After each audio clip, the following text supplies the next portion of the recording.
Hello, everyone. It's Charlton, and Tillerson is out as Secretary of State, and Mike Pompeo has been nominated in his place, who's the director of CIA. So now, a woman, first woman director of the CIA, Gina Haspel.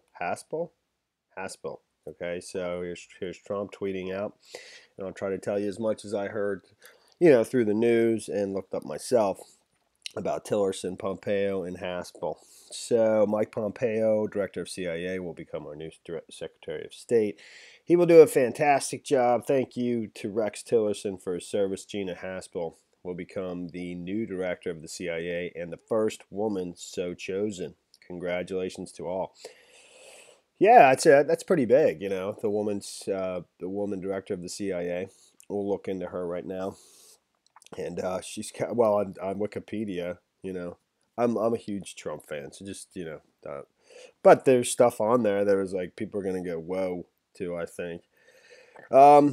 I like Mike Pompeo. I don't know a whole lot about him. I was just reading up on him. I didn't realize his resume is as strong as it was. I always thought it was strange that he had gone from congressman, and he was like a 1 or 2 term congressman. Not that there's anything wrong with that. In fact, the thing that I liked the most about him, he was a Tea Party guy. He was a Tea Party congressman. Love that, man. Believe me. His star has risen fast, big time. But he was also a graduate from West Point. I don't know what his military service record is. Went on to get his law degree at Harvard Law School. So, and supposedly they said on Fox that he graduated first in his class at West Point. No dummy, for sure. But and he had gotten very, very close to the president supposedly every morning. I just said supposedly for like the 4th time. He met with the president, each morning for intelligence briefings, but they had similar, I don't know, they just got along, and he's very, very loyal to the president, and just a super worker bee kind of thing, whereas Rex Tillerson kind of supposedly, and I liked Rex Tillerson in the beginning. I think, and I like business, private sector guys, and I still do, so I don't want to just throw him under the bus, but supposedly he just wouldn't get in line, and he, according to Fox, but Fox is like so Trump, Fox says whatever Trump wants them, what they think Trump wants to hear. They do. I mean, they were even afraid. I like Trump, but they were even. I had to look it up, and I remembered once I looked it up was about Tillerson calling Trump a moron. Supposedly he did that. I don't know what setting he did it and who heard it, but it was reported that he did that. But on Fox, they couldn't even repeat the word moron, because, I thought it was a curse word, like they couldn't say it on the air. And then I looked it up and it's moron. I'm like, they're so scared of Trump that they can't even say what somebody else said about him. Come on, dude. I like Trump. It's the president and all that. You need to respect the office. But it doesn't mean we have to be a bunch of little mice where we're all just, the rest of us are just shit, I'm sorry, but I couldn't think of a proper word to put it in perspective, man. Come on. So Tillerson's out. One thing I didn't like about Tillerson, and I don't blame Trump for getting mad. You know what? It's actually, it's a testament to Trump's, to his character, I think. It just shows that he was willing to put people into very powerful positions. In fact, most people see the Secretary of State position as the most powerful and most coveted position in the cabinet, by far. Anyone who wants to run for president one day, they want to be Secretary of State, like Hillary Clinton, okay? And but many others. That is a stepping stone to learn foreign policy, build your foreign policy chops, and to eventually maybe run for president. But it just shows that President Trump is willing to put somebody who's in conflict with him and very high powered persons that are independent and don't submit easily in very powerful positions. I think that is actually a testament to Trump's his own person. I like that, actually. So, but supposedly, Tillerson just was not he was wanting to surround himself with anti-Trump people. I don't blame Trump for not, and Trump wouldn't let him. Supposedly there were other cabinet ministers that wanted to do the same thing, but eventually they got in line. They got the message, don't do that. And I don't blame for Trump for not wanting, to fill tons of government positions with people that hated him. That's pretty counterproductive. So let's move on.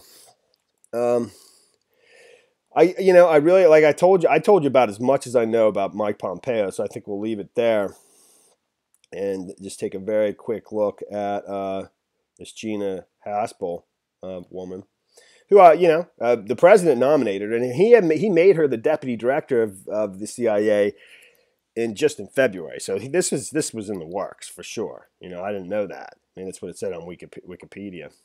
So, as an American intelligence officer serving as director of CIA, she joined the CIA in 1985. In February 2017, actually that was last year. Okay, a full year ago. I don't know if it was in the works back then. It might have been.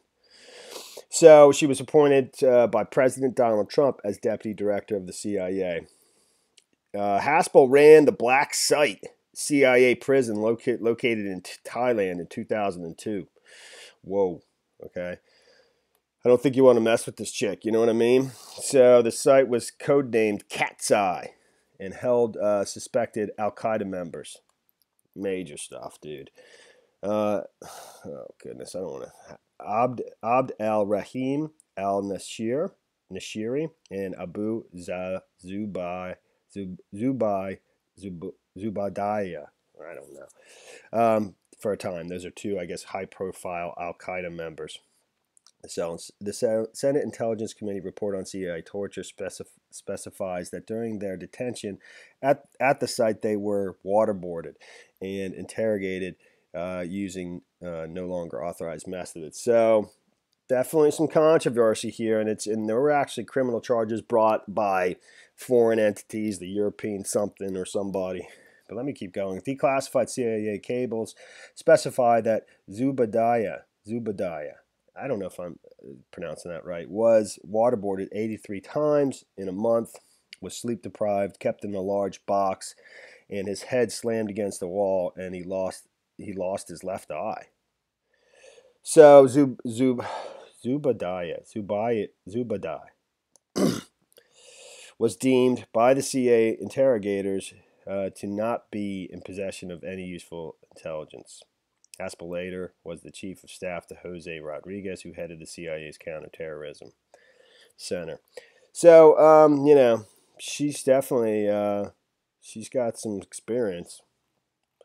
She does. So in December 2014, the European Center for Constitutional and Human Rights pressed criminal charges against unknown CIA operatives after the Senate U.S. Select Committee published its report on torture. On June 7, 2017, the European Center for Constitutional and Human Rights called on the Public Prosecutor General of Germany to issue an arrest warrant against Haspel over claims she oversaw the torture of terrorism suspects. The complaint against her is centered on the case of Saudi national Abu Zubaidah. I thought it was Zubaidah, even though it doesn't spell that way. That's going to be the end of this video. I got my DTube account. I can't wait to get started on it. I got a bunch of videos that I still have on my computer I want to upload, and can't wait to get going on that, man. Thanks for watching my videos. Please subscribe to my channel. Give me a like down below. I think I'll link the DTube account along with all this other stuff, and I think I probably will in every description of every video that I put on YouTube from now on. And it's on, baby. I'll see you in the next video. Later, man.